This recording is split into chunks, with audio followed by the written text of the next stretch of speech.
Quel rapport entretenez-vous avec le cinéma? C'est la continuité de votre travail? Non, pour moi, le cinéma n'est pas du tout la continuité. Ce sont deux choses totalement annexes, même si elles ont des échos très forts, forcément. Parce que je suis à la fois écrivain et réalisateur, donc j'ai une vie de réalisateur qui est très importante, mais que j'ai un peu déconnecté de mes romans, puisque notre premier film avec mon frère, c'était La Délicatesse, effectivement adapté de mon roman, mais Jalouse avec Karine Viard était un film original, Les Fantasmes aussi. Donc moi, j'écris pas des romans en imaginant que ça pourrait devenir des films. D'ailleurs, j'ai refusé pratiquement toutes les adaptations récemment, de La Vie heureuse, de Tout le monde aime Clara, de Vers la beauté. J'aime l'idée qu'un livre reste un livre, alors sauf proposition extraordinaire, mais pour moi, ce sont deux vies parallèles, mais deux façons de raconter des histoires.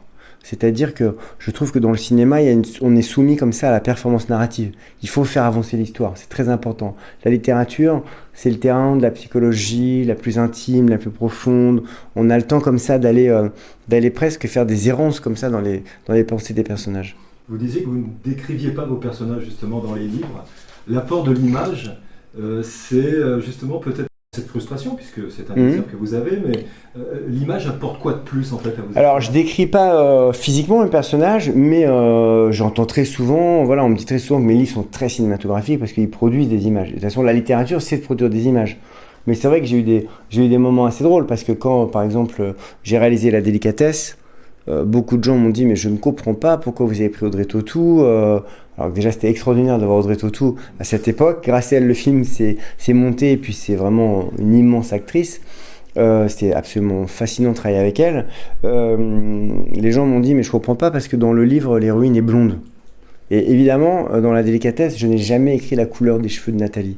J'ai parlé à un moment donné d'une féminité suisse, ce qui veut rien dire. Mais j'aime bien prendre les pays comme ça, comme des adjectifs. Et donc, féminité suisse, les gens ont imaginé blonde. Donc, quand on fait un film, aussi, d'une certaine manière, on impose un peu une image. Le film La Délicatesse a été quand même assez vu. Donc, quand les gens lisent le livre, parfois pensent à Audrey Tautou. Quand ils lisent Le Mystère Henri Pic, ils pensent à Lucchini. Ou Les Souvenirs à Annie Cordy. Alors, c'est pour ça que je veux pas... J'aime bien l'idée que Vers la beauté, par exemple, qui est mon livre le plus lu, j'aurais beaucoup de mal à imaginer qu'on puisse représenter le personnage de Camille, par exemple. Sauf si, quel réalisateur vient vous passer un coup de fil? Il y en a un qui... Il y en a plein, mais ça serait ça serait Paul Thomas Anderson ou Inarritu. Bon, il y a plein de gens que j'admire en France aussi. Hein. C'est vrai qu'il faut que ça soit exceptionnel.